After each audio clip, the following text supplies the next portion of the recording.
Mike Tyson's Wing Chun is better than yours.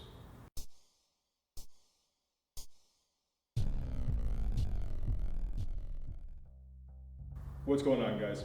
This video was a request, and if you have a request for a future video, get in contact with me and let me know. I can't read your mind, so if there's something you want addressed, let me know and I will do my best to address it. So let's get into the meat of this video. One of the things that I bring up a lot during class is how Mike Tyson is such a fantastic example of what we should be striving for in Wing Chun. And to that end, I think that it would be a good idea to outline some of what I am seeing so you can start learning how to see these things, right? This video has to serve a greater purpose than just making a comparison between one fighter and a completely disparate style. What we actually need to be looking at is teaching you how to start drawing those parallels for yourself, finding the similarities between things, because personally I believe that the similarities between styles is far more important than the differences. The differences are important, but I do believe that the similarities are far more important, especially at the beginning of your journey. When we look at Mike Tyson's fighting style, and I will put a bunch of video links below for examples. I'm not going to clip things in. I don't want to deal with the YouTube copyright claims and all of that, okay? So definitely check the links so you can see what I'm talking about. When we look at Mike Tyson's fighting style, we can see a lot of things that are in principle evident in Wing Chun. And let me say this before I go any further. I absolutely hate it when people go out of their way to point to a combat athlete and say, look, they did a thing that we do, therefore they're using our style.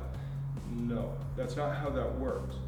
The fact is that most categorically similar styles share movements, share tactics, share techniques. And much of the differences are going to be based off of contextual assumptions and personal preference and things like that. The honest way to approach this is to say, hey, they're using something that we do. Maybe we should take a cue from that person and train it the way that they're training it, or train it in a similar way so that we can get similar results.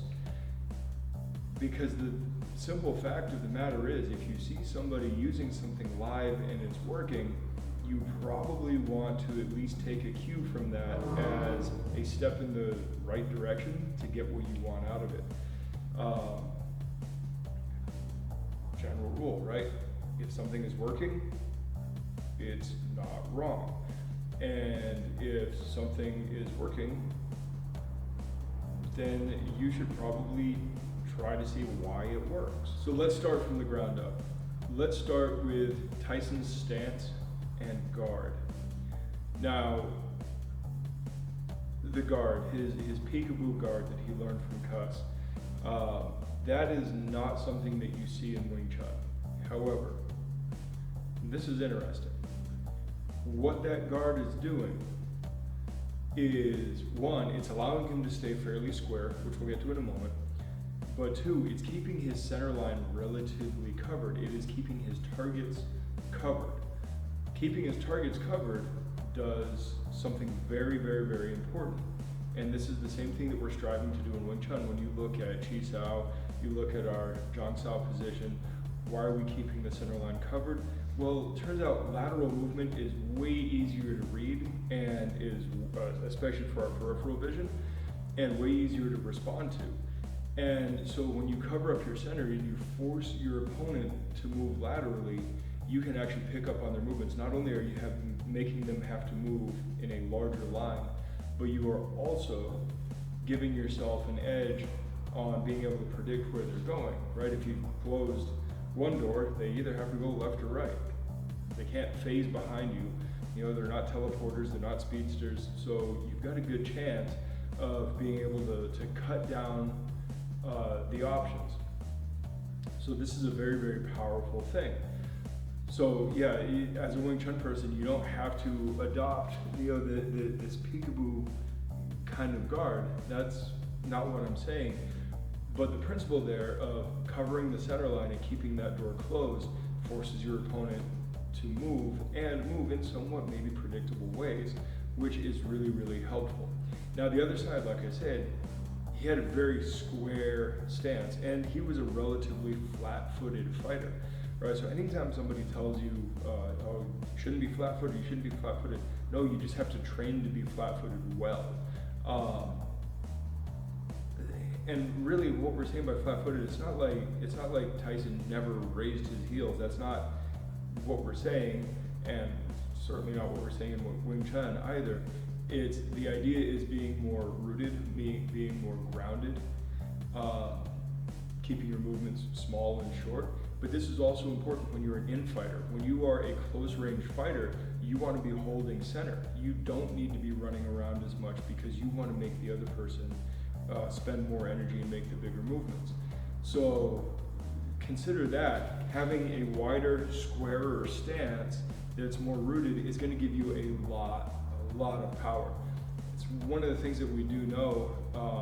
I've linked this study elsewhere. I don't know if I'm going to dig it up again. But there was definitely a study done that basically showed that when both your heels are down, you can generate more force. And we know that Mike Tyson had a hell of a punch. Now, granted, force isn't the be-all and end-all. There's actually the time factor. It's not just creating the force; it's creating that force in a very short amount of time and all that.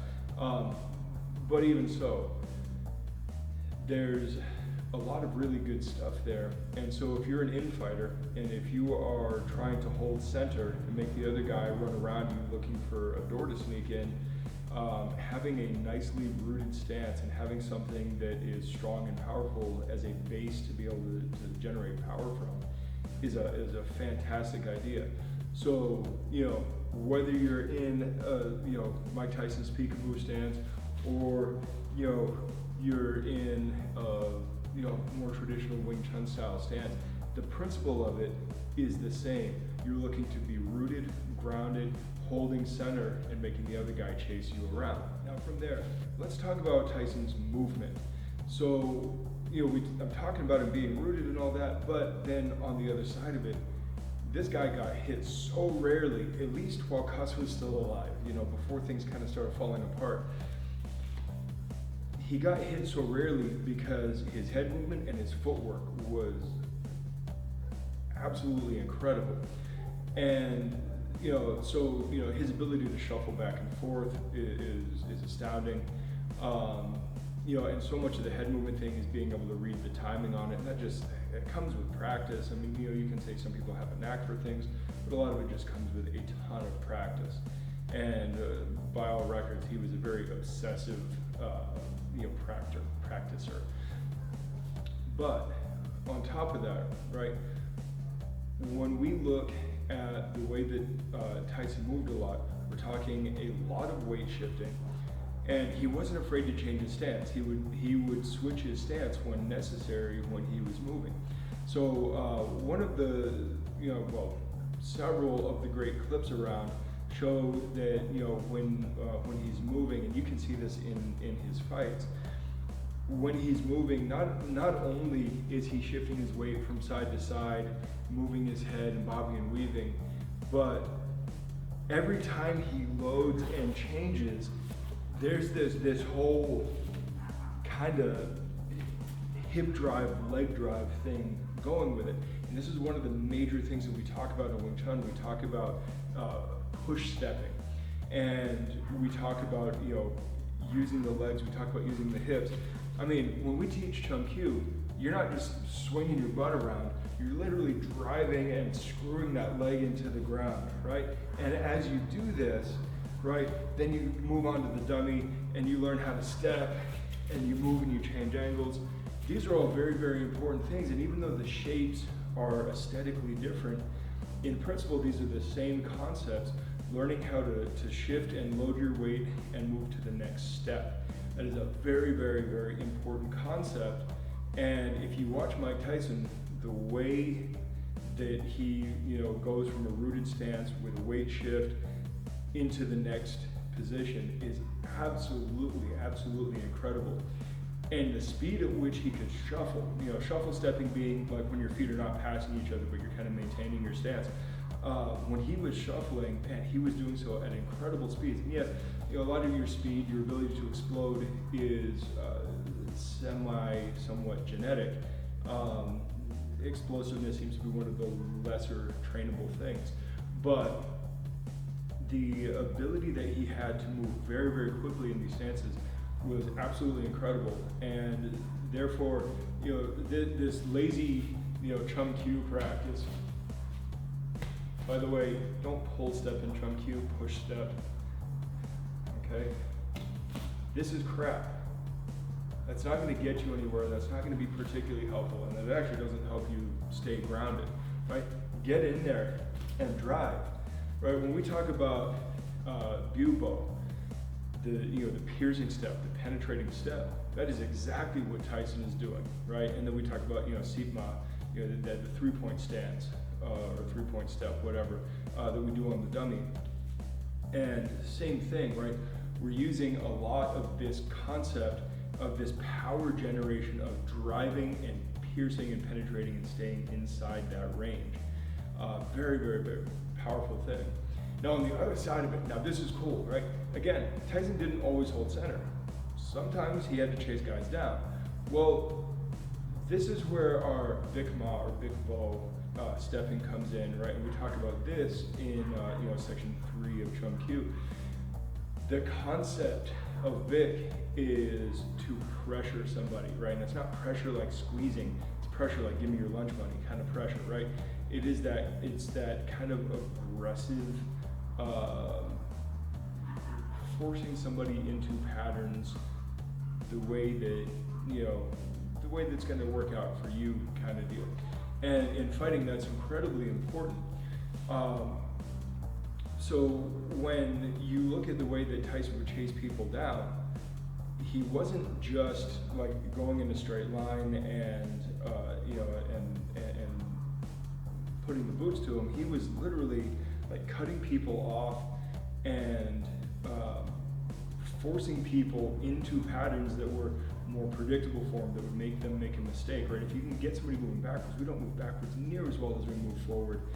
And so kind of putting it into that concept of being able to drive and cut somebody off and constantly have them back on their heels gives you such an edge in a fight, right? And these things are built in principle, in concept. They're built into our system.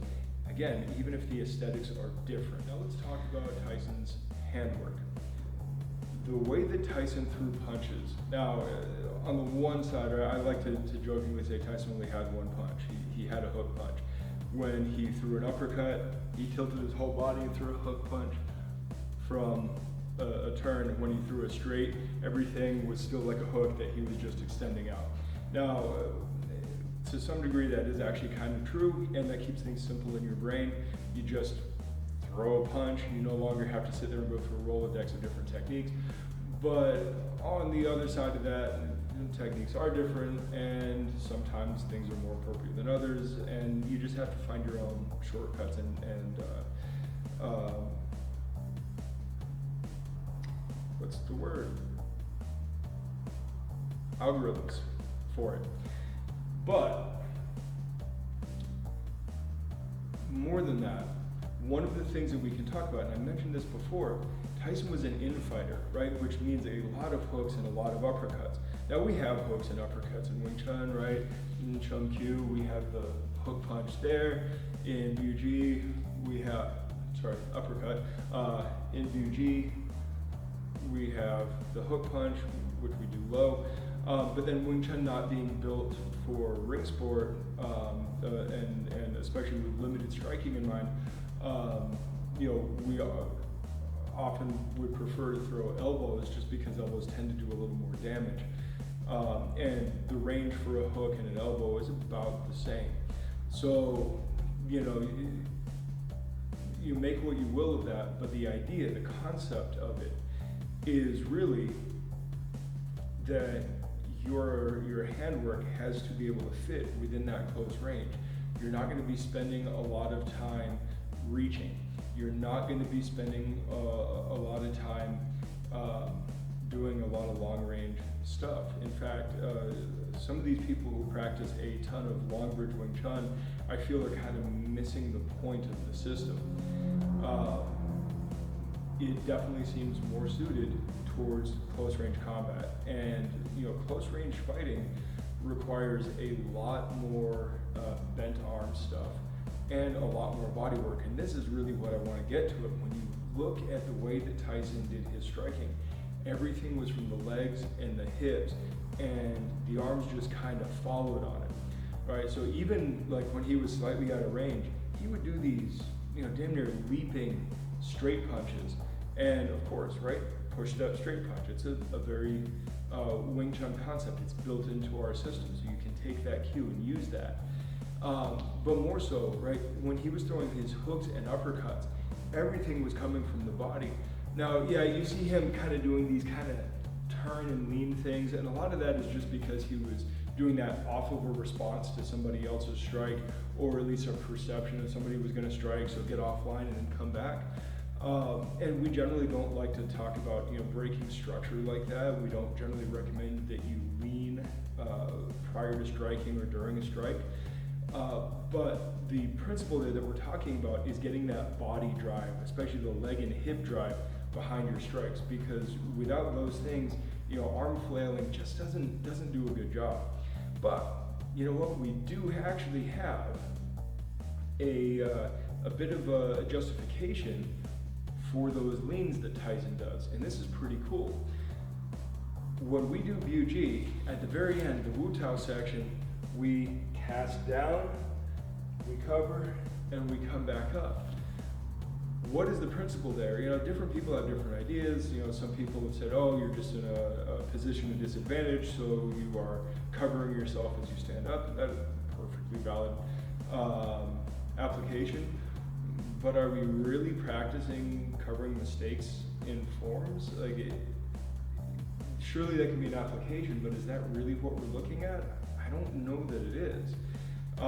Other people look at that as maybe a throw. You could be doing a snap down, a hip throw, you could be reaching down for an ankle pick, something like that. Those are all very, very powerful concepts, and I generally teach those concepts there because while Wing Chun is not a grappling system, Chindi Concepts are always part of Chinese boxing and should absolutely be explored. And when you look at a system like Wing Chun with things like Chi Sao and some of the explicit grabbing and holding, seizing moves that we have already in there, you absolutely are missing something if you're not practicing at least some stand-up grappling in your Wing Chun.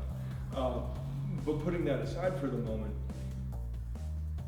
what are we really, really saying in that section, right? We can apply that as a throw, we can apply that as a position of disadvantage, but maybe in principle what we're saying is sometimes you just have to bend over.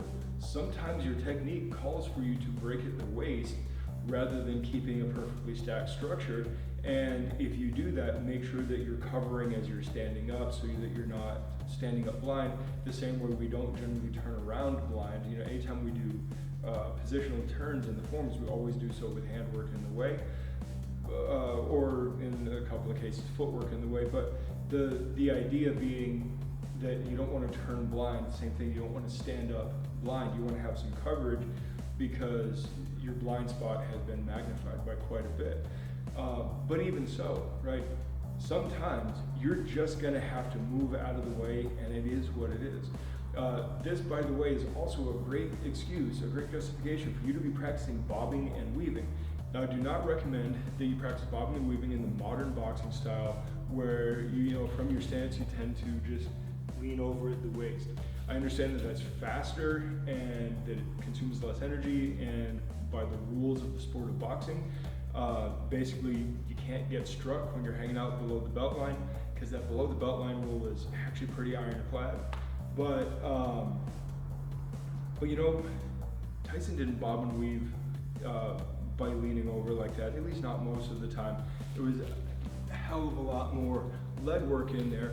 That's the way I learned how to bob and weave. Granted, you know, in the context of French boxing and Chinese boxing, you can get kicked and strikes can come from low. You're just not hitting people in the groin, but I mean, you can strike the legs, and strikes are coming up from off the floor, so if you bend over, you're gonna get kicked in the face. So staying a little more upright and covered is a good idea.